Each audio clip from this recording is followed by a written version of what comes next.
Hey guys, I am Pixel Dan, and today we are going to be checking out the He-Man and the Masters of the Universe Man-E-Faces as he appears in the new Netflix animated series. Just popping up here in Season 2, so I'm pretty excited to grab this guy. I actually really think the character design is fun on this one. Definitely still has those classic elements for Man-E-Faces, but with some updates, which is how a lot of this line has felt. So pretty fun stuff. Same style blister card packaging we've seen for all the figures in this line. You can see we've got an image of Manny up there on the top corner as he appears in the animated series.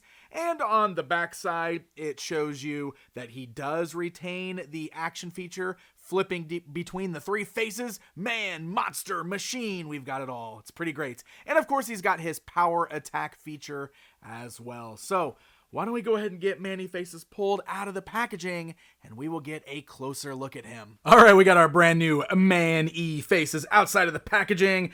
This dude is big. He stands right at the 5.5-inch mark, just like most of the figures in this line. But you can see how wide he is. Holy cow. I mean, he is 4 inches wide from shoulder to shoulder. He's got that thing going on where he's got like the tiny legs and the big beefy upper body. So it's fun because, you know, he's got that redesign. He's got that feel that this new show is really going for, where it's almost a very futuristic look, but still looks like Man-E-Faces. In fact, his feature is still there. You can see the colors are all basically still in place. The character in the show is still an actor.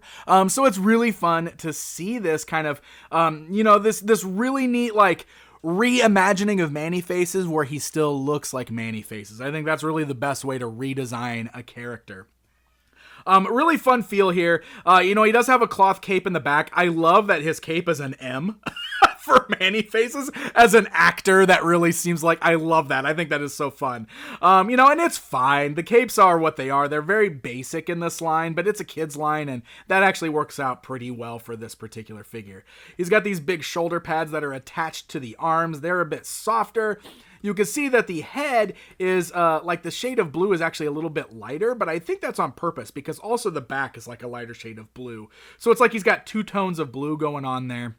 And I love, the robe kind of hanging down in the front here.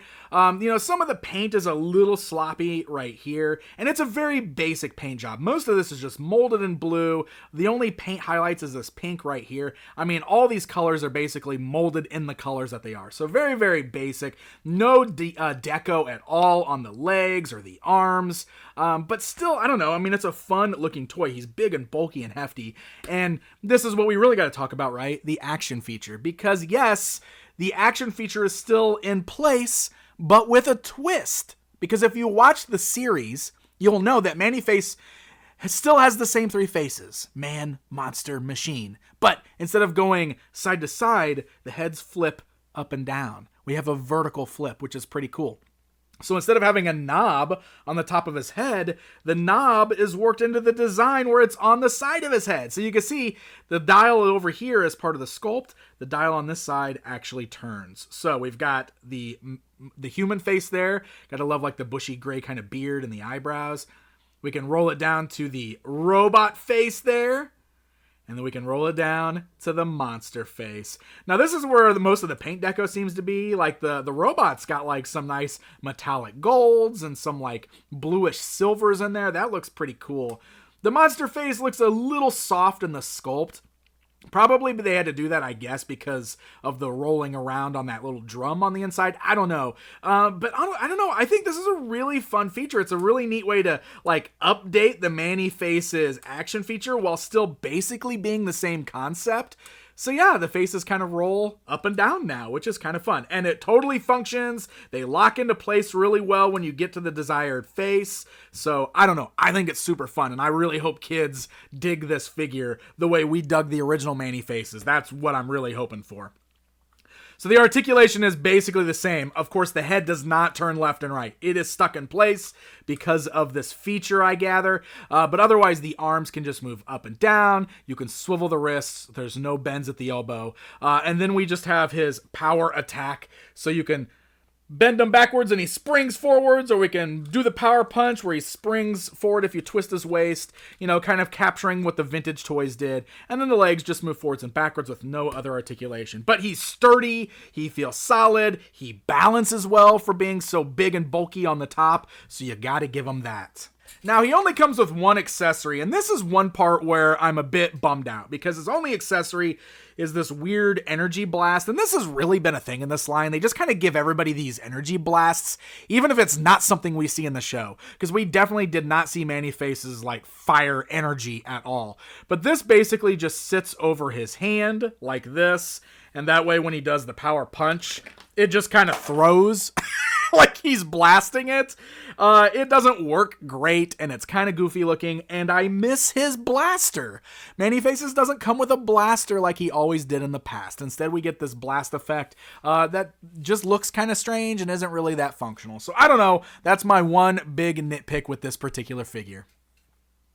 All right, guys. It's comparison time. Let's go ahead and see this brand new Man-E-Faces alongside the vintage action figure that started it all. We've got the Masters of the Universe Classics Man-E-Faces.